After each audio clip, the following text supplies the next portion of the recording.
Bill Evans said of his predecessor and colleague, "If I had to choose one single musician for his artistic integrity and the grandeur of his work, it would be Bud Powell." Herbie Hancock said of Bill Evans, "My memories of Bill, like his music, are beautiful. As a human being, he was a very sincere and gentle person. He was one of the greatest pianists, and his memory will live in the minds of his fellow musicians forever." Bud Powell, Bill Evans, and Herbie Hancock all share the distinction of being among the most innovative and influential in the evolution of modern jazz piano style. Bud and Bill were similar in another way, too, in that each battled internal demons that impacted and eventually ended their lives. Bill Evans was born in 1929 in Plainfield, New Jersey, which is not far from where I grew up. That makes him about 5 years younger than Bud Powell. His father was an abusive alcoholic, which likely played a role in the close bond that formed between Bill and his older brother Harry. Bill and Harry both took piano lessons and they played sports together. Harry went on to become a school music teacher in Baton Rouge. The Evans brothers filmed a conversation in the 1960s about the creative process, learning, and teaching. In this clip, they focus on the role of the teacher in encouraging, even forcing students to find things out on their own. The one time I attempted to teach was at Lenox at the jazz school they had at Lenox at Music Inn in the Berkshires. And I had 11 piano students, and I would say 8 of them didn't even want to know about chords or anything. They didn't want to do anything that anybody had ever done because they didn't want to be imitators, you know. Well, of course, this is pretty naive and an attempt to circumvent great problems in music. Yeah. But nevertheless, it does bring to light the fact that if you're going to try to teach jazz, you must try to teach principles which are separate from style. You must abstract the principles of music which have nothing to do with style, and this is exceedingly difficult.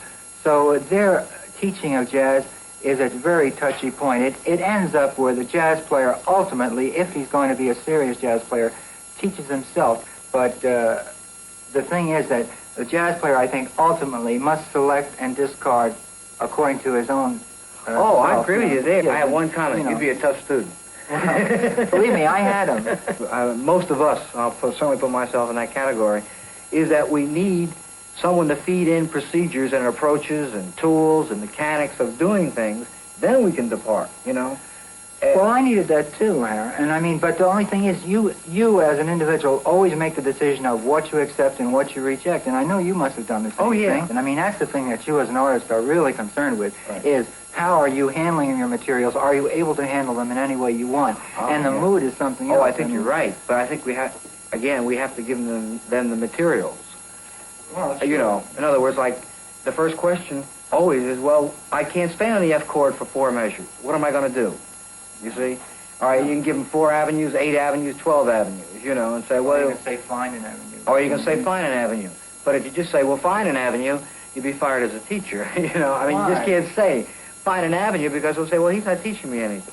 Well, maybe that's the way to teach, though. Maybe if you say, well, you must find an avenue. The next week I'll show you an avenue, but this week find an avenue. Oh, well, that way, yeah. You know, and the essence of teaching is to get the student excited about the subject and explore it on his own. Right. This is the essence of teaching. Well, remember what went on between us in a way? In other words, because I felt that in order to motivate yourself further, you should discover things yourself.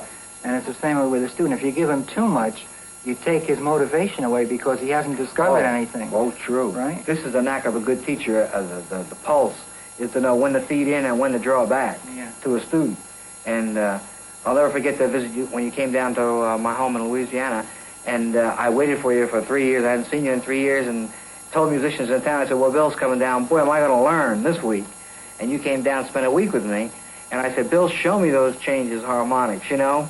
And this went on for 3 days, and you didn't move from the couch to show me. And about the 4th day, I said, Bill, will you please show me, you know? And you walked over to the piano and say, well, if you really want, I don't want to deprive you of the pleasure of finding this out for yourself, and for that reason, I'm not going to show you a thing. In addition to piano lessons as a child, Bill studied violin and flute. In high school, he became immersed in classical music, and he entered university in 1946 on a flute scholarship, although his senior recital was on piano. He described himself as an excellent sight reader at the time, but unable to play anything without the written music. Obviously that changed, but his classical training served him well as a jazz musician, giving him very fine control over the nuances of the piano. Bill Charlap described him as fusing the classical tradition and bebop. After college, Bill began to gig in New York and Chicago before he was drafted into the Army in 1951. Although he served as a musician, playing both flute and piano, and he hosted a jazz radio show, it seems that his 3 years in the military were a traumatic time for him, during which he lost confidence in himself. Following his discharge in 1954, he moved back home and practiced for a year, trying to improve what he saw as inadequate technique. Self-criticism was a constant theme in Bill's life. In 1955, Bill moved back to New York to do postgraduate work in composition, and he began his freelance performance career.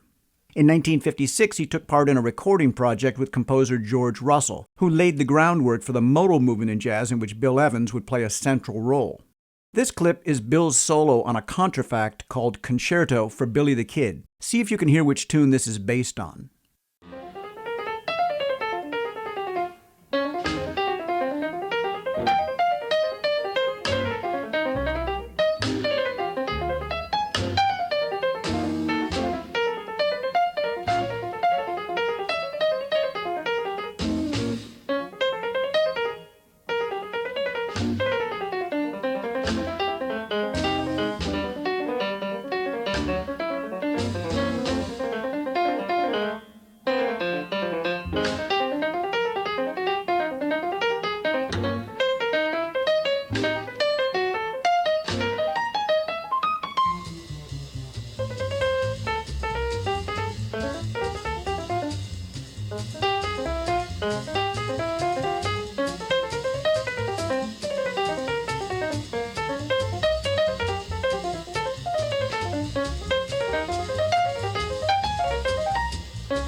One of the first musicians Bill worked with in New York was guitarist Mundell Lowe.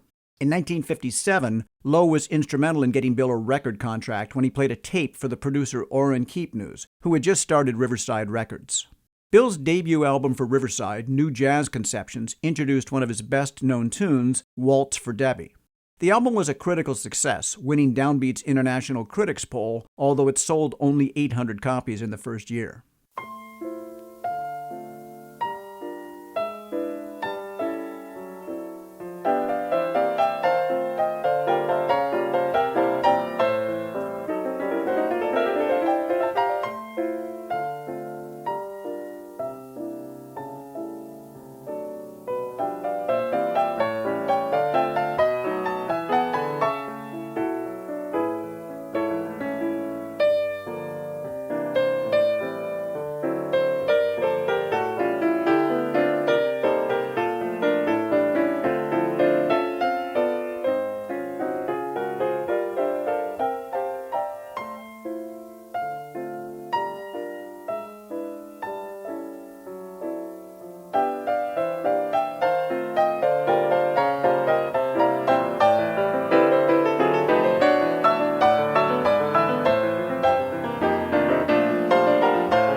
In 1958, Bill joined Miles Davis's band as a replacement for Red Garland. Their first album together was titled Jazz Track, with Miles' new sextet appearing on just one side of the record. Bill's style and concept matched where Miles was headed, and Miles later referred to him as his favorite pianist, saying, "Bill had this quiet fire that I loved on piano. The sound that he got was like crystal notes or sparkling water cascading down from some clear waterfall. I had to change the way the band sounded by playing different tunes, softer ones at first." There was a lot of criticism about the addition of Bill to Miles's group. It was partly based on race, but also on style, which was quite different than the hard-swinging Red Garland. The criticism and the teasing from Miles made an already insecure Bill Evans feel even more so, although he later said, "That association confirmed my own identity at a time when it would have been easy for me to go in certain directions that attracted critical and public attention." Ultimately, Bill left Miles's group in November of 1958 to be replaced by Wynton Kelly. In December of that year, he recorded his second album for Riverside called Everybody Digs Bill Evans, with Sam Jones on bass and Philly Joe Jones on drums. A few months later, in March of 1959, Miles asked Bill to come back to play on his next album because Bill's influence on the music had been so strong. Kind of Blue wound up being the best-selling jazz album of all time and the quintessential example of modal jazz. Although Bill's imprint is clearly evident, Miles controversially took credit as sole composer of the music on the album. Regarding the tune Blue and Green, Bill later said in an interview, "The truth is, I did write it. I don't want to make a federal case out of it. The music exists, and Miles is getting the royalties." Another example is the tune Flamenco Sketches. On Everybody Digs Bill Evans, Bill recorded a tune he called Peace Piece, which grew out of an introduction to Leonard Bernstein's tune Some Other Time. On Kind of Blue, Flamenco Sketches is based on the same ostinato theme as Peace Piece.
Blue and Green also appears on Bill Evans' next record, Portrait in Jazz, this time with Bill and Miles listed as co-composers.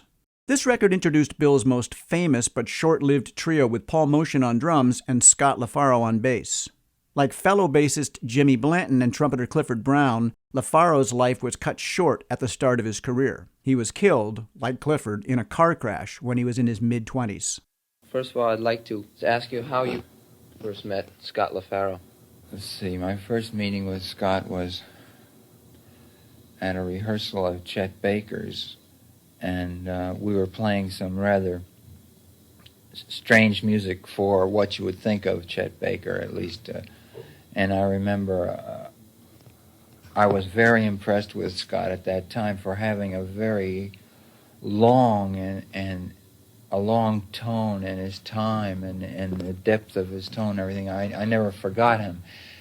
And here I heard this tremendous talent that was trying to do everything at once. He was overplaying his instrument. He was trying to let out so much at once that he wasn't really getting anything together in any organized way. It was just bubbling over. Everything was bubbling out, and you know, it was just too much. He was falling over himself and tripping over himself, you know, with the intensity of trying to get out what he wanted to get out. But you could definitely hear what was there. And I think any perceptive person that had musical ears knew that this was a very unique and exceptional talent. It was rather a struggle for a couple of years. We didn't get too much work, but the trio did develop amazingly, because even our first record, which was made, I think, only after about 5 weeks' work with the trio, you'll hear interplay. That is the Portrait in Jazz record on Riverside. You hear a type of interplay and things which we discovered, and I've discovered in the record, which are surprising to me today after such a short time together. Very grateful that we recorded those last 2 albums at the Vanguard, which were the last hours that we played together, because what you hear on those records are at least the minimum standard of those 2 weeks. And I'm so grateful that we did record them, because Scott is heard to good advantage on those records, I think. The albums Bill mentioned were recorded at the Village Vanguard in New York in July of 1961. They were the last performances by the group, as LaFaro was killed 11 days later. 2 records were initially released. Reissues later included all the material that was recorded. They demonstrate a revolutionary musical approach to the piano trio, one in which the 3 musicians perform as equal partners rather than the pianist as the leader. Bill said, "I started with the idea of a group that could have more free interplay.